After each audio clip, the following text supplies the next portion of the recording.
Bom dia, pessoal. Bom dia, professor. Me chamo Alcione Gomes da Silva. Venho aqui apresentar para vocês os artigos 528 ao 533. Aqui ele fala do cumprimento de sentença que reconheça a exigibilidade de obrigação de prestar alimentos, né? Quanto ao cumprimento de sentença, é importante analisar as características da frase processual, né, instituída no novo Código de Processo Civil. Sobretudo, ele prevê uma única hipótese de prisão civil do ordenamento jurídico brasileiro, né? E é importante distinguir o cumprimento dessa sentença que reconheça a exigibilidade da obrigação de prestar alimentos. É importante a gente também abordar a relação da natureza dos alimentos, né? Que elas podem ser alimentos legítimos, alimentos voluntários e alimentos indenizativos.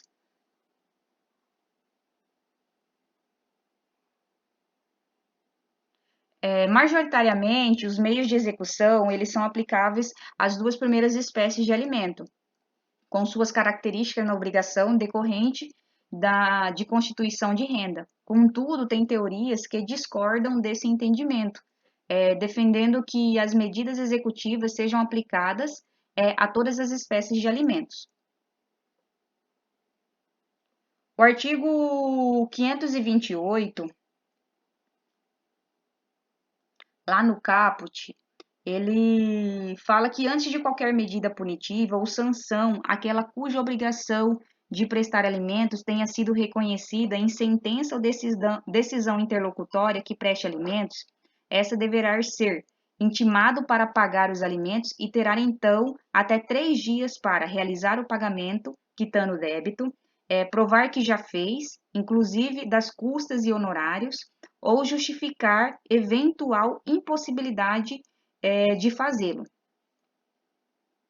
É importante ressaltar que os dois primeiros pontos acerca do CAPT, o primeiro é o cumprimento de sentença da obrigação de pagar alimentos, que pode decorrer de decisão interlocutória, e a decisão interlocutória que faz alimentos, portanto, é considerada título judicial, ressaltando a diferença entre o cumprimento de sentença e o processo de execução do novo CPC. Isso porque o primeiro se baseia no título judicial, enquanto o último se baseia em título extrajudicial. Apesar disso, né, como se verá, é possível optar pelo prosseguimento da execução via processo de execução. No parágrafo 1º, né, diante da inércia do executado ou de efetuar o pagamento, prova que fez ou justificar a impossibilidade, o juiz ele mandará protestar o pronunciamento judicial, conforme o parágrafo 1º, né? Explica-se então no que couber o disposto do artigo 517 do novo CPC, sob o protesto da decisão judicial decorrido do cumprimento de sentença, que está lá no caput do artigo 528. No parágrafo 2º, ele fala sobre a possibilidade de justificar a impossibilidade de pagamento do débito no cumprimento da sentença, né? Ele dispõe desse modo que somente justifica o inadimplimento, impossibilidade absoluta. No parágrafo 3º, ele é um dos mais polêmicos do novo Código de Processo Civil. Isso porque desde a edição da súmula vinculante 25 do STF e a inadmissibilidade da prisão de depósito infiel é a única forma de prisão civil do direito brasileiro. Contudo, há discussões sobre sua adequação também aos tratados de direitos humanos, entre eles o Pacto de São José da Costa Rica, lá no seu artigo 7º.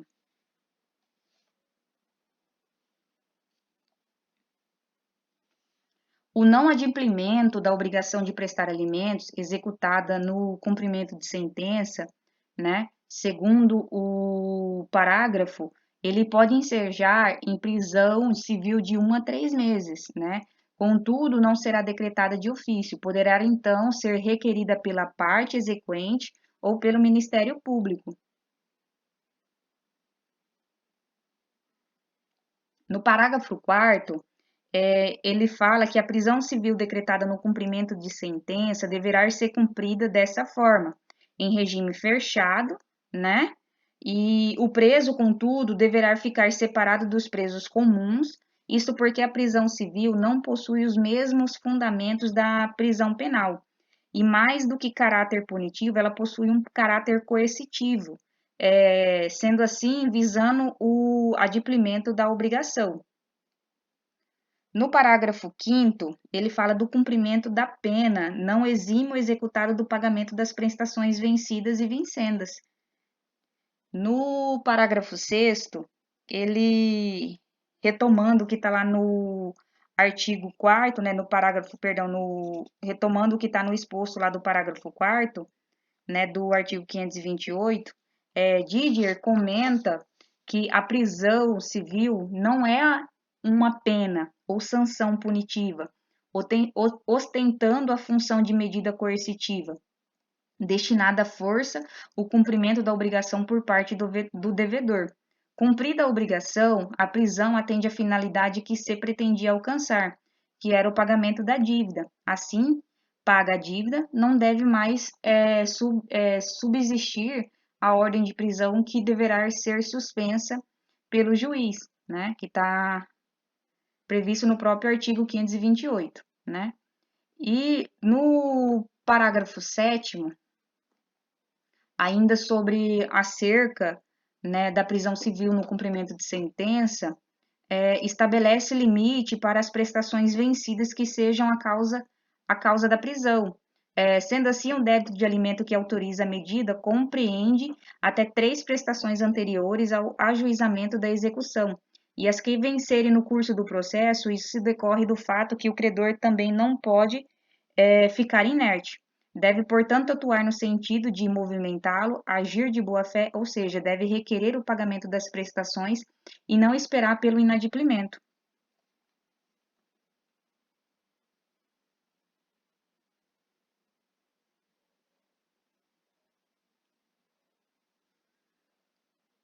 No parágrafo 8º, né, como já comentado, ele diferencia o processo de execução do cumprimento de sentença acerca da execução de alimentos, e então prevê duas formas.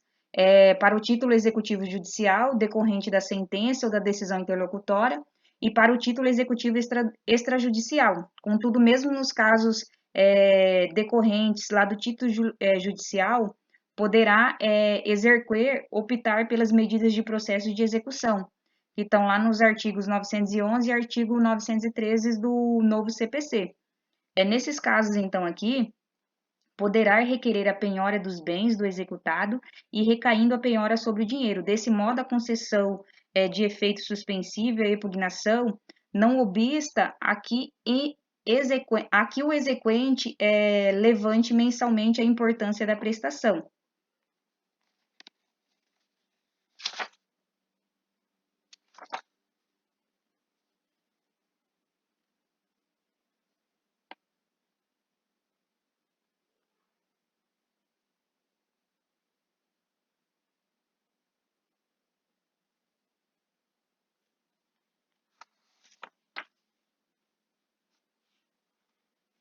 Aqui no artigo 529 do novo CPC, né, no CAPT, ele fala da autorização que o pagamento da prestação de alimentos, que é o objeto de cumprimento da sentença, seja descontado na folha de pagamento, quando o executado ele for funcionário público, militar, diretor ou gerente de empresa ou empregado sujeito à legislação do trabalho, a CLT, né? No parágrafo 1º, ele fala do pedido de desconto na folha de pagamento que deverá ser requerido pelo exequente.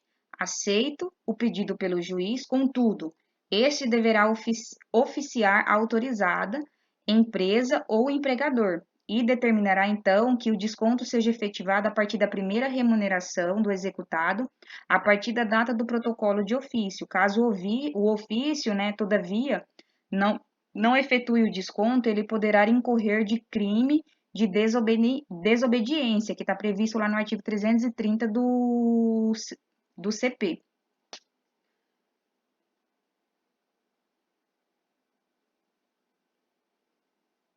Aqui no parágrafo 2º, ele estabelece os requisitos do ofício enviado à autoridade, empresa ou empregador, para o desconto na folha de pagamento conforme, né, conforme está descrito lá no caput.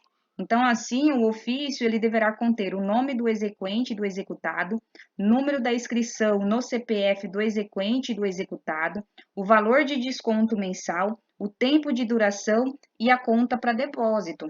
No parágrafo 3º, além dos alimentos futuros, o desconto em folha de pagamento pode abarcar também os alimentos pretéritos.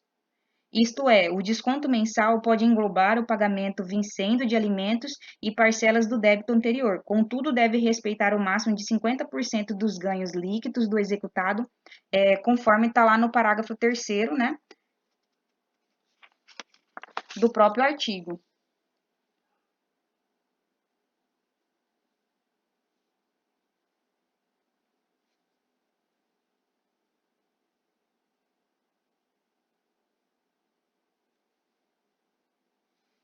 O artigo 530, né, no caput, ele fala da obrigação de prestar alimentos e objeto do cumprimento da sentença não seja cumprida, deve observar, então, o disposto no artigo 831 e seguintes do novo CPC, ou seja, proceder-se à penhora, a citação do devedor ou arresto como se fosse execução por quantia certa, né? Com relação à penhora em cumprimento de sentença de decisão que reconhece a obrigação de pagar alimentos, é interessante observar, todavia, o acórdão do STJ, né? E o propósito recursal, ele consiste em definir se é admissível o uso da técnica executiva de desconto em folha da dívida de natureza alimentar quanto à anterior penhora de bens do devedor.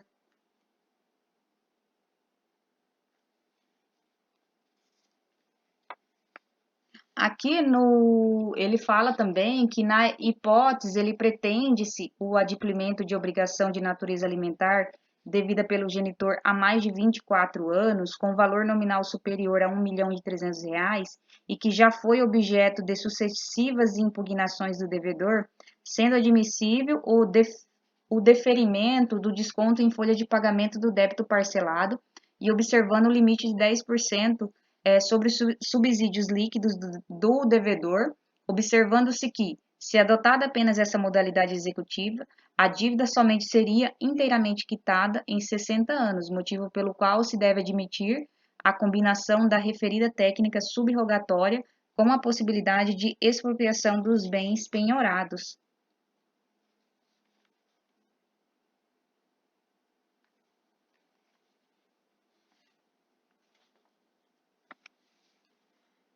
O artigo 531, no caput, ele dispõe que o cumprimento de sentença que reconheça a obrigação de pagar alimentos se aplicará tanto aos alimentos definitivos quanto aos alimentos provisórios. No parágrafo 1º, ele faz uma importante diferenciação quanto ao procedimento. Portanto, segundo a redação, os alimentos provisórios fixados em decisão interlocutória ou sentença não transitada em julgado serão processados desse modo em que os autos apartados, né?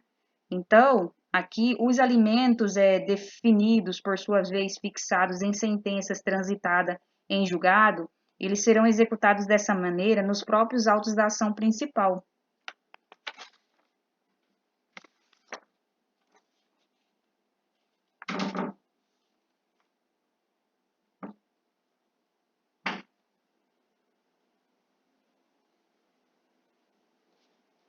O artigo 532, no caput, ele prevê a inércia ou a recusa do executado de adimplimir com os alimentos. Procrastinando, poderá ser comunicada ao Ministério Público como indício de prática de crime, abandono material, que está previsto lá no artigo 244 do CP. O tema, ele é um pouco complexo, né? E já foi objeto de acórdão do Supremo Tribunal Federal, né? Em caso que envolvia um executado estrangeiro, né? que ele foi feito lá no STF da segunda turma, né, com os relatores dos ministros Gilmar Mendes, e foi julgado em dia 30 de 5 de 2017 e publicado em dia 22 de 6 de 2017.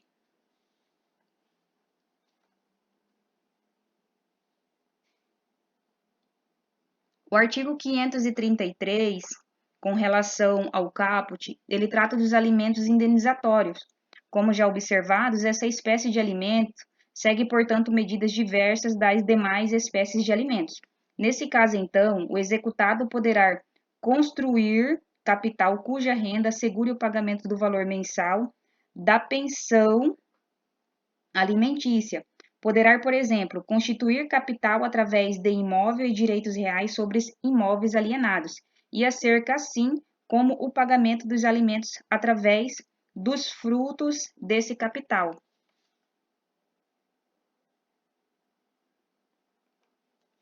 Lá no parágrafo 1º, ele explora o capital que está previsto lá no artigo 533, que ele poderá se constituir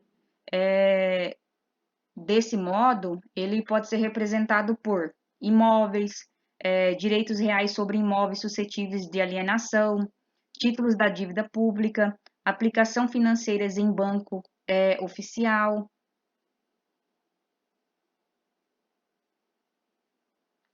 No parágrafo 2º, o juiz ainda poderá substituir a constituição do capital pela inclusão do exequente em folha de pagamento de pessoa jurídica de notória capacidade econômica ou a requerimento do executado por fiança bancária ou garantia real em valor a ser arbitrado de imediato pelo juiz. No parágrafo 3º, ele, se sobrevier modificações nas condições econômicas, poderá a parte requerer, conforme as circunstâncias, a redução ou aumento da prestação. Trata-se, assim, da possibilidade aqui de revisão de alimentos.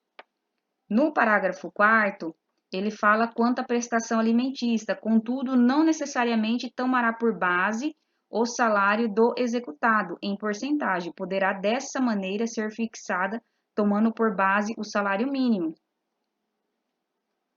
No parágrafo 5º, fala da obrigação de prestar alimentos, né? O juiz mandará liberar o capital e cessar o desconto em folha ou cancelar as garantias prestadas. Aqui ele fala do fim, né? Da finda da obrigação.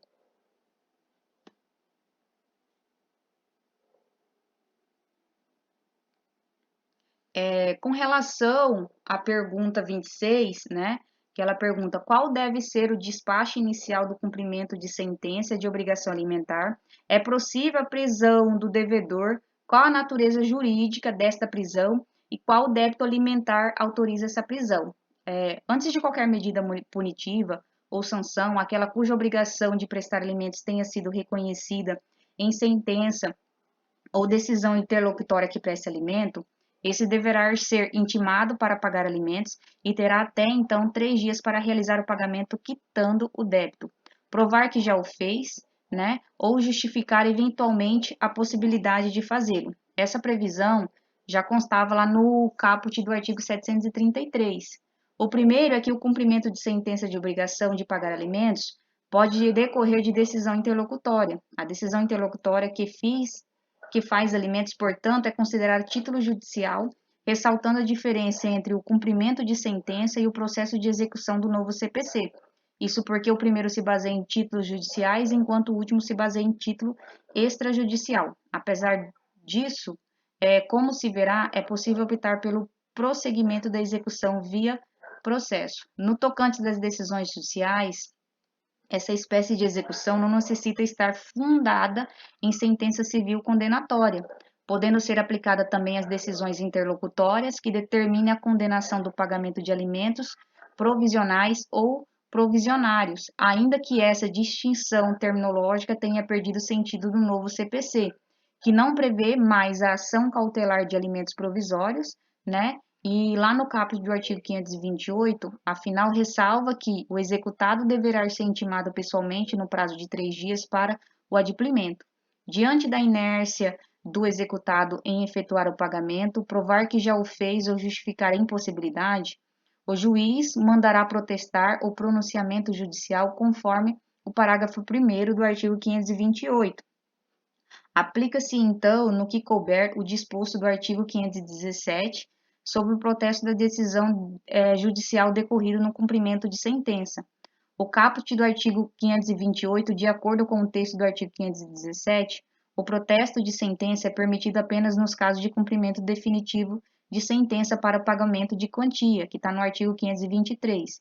Entretanto, no caso de cumprimento definitivo ou provisório de prestação alimentar, cabe o protesto nos termos do parágrafo 1º do artigo 528, né, e do 531 do CPC. Apenas nesse caso, a execução de prestação alimentar, o protesto pode ser determinado de ofício pelo órgão julgador, caso que bastará que se determine a expedição de ofício com teor de decisão, o nome e a qualificação do exequente e do executado, o número do processo, o valor da dívida, a data de curso do prazo para o pagamento voluntário devidamente dirigido ao cartório competente. O protesto da sentença não impede, obviamente, o prosseguimento da execução com prática de outros atos executivos, com a prisão civil e a penhora e alienação judicial. É possível a prisão do devedor conforme autoriza a Constituição Federal e a Convenção Americana de Direitos Humanos. A prisão do devedor de alimentos possui natureza de prisão civil, o que significa que é uma medida civil utilizada para compelir o alimentante em débito a pagar as prestações alimentares, e não uma condenação pelo pagamento, que seria o caso se fosse uma prisão penal. Conforme a súmula 308 do STJ, o débito alimentar que autoriza a prisão civil ao devedor de alimentos consiste nas 3 prestações anteriores ao juizado da execução e as que venceram no curso do tempo. Apenas o pagamento integral da dívida tem o condão de afastar o decreto de prisão a pagar pela metade continua preso.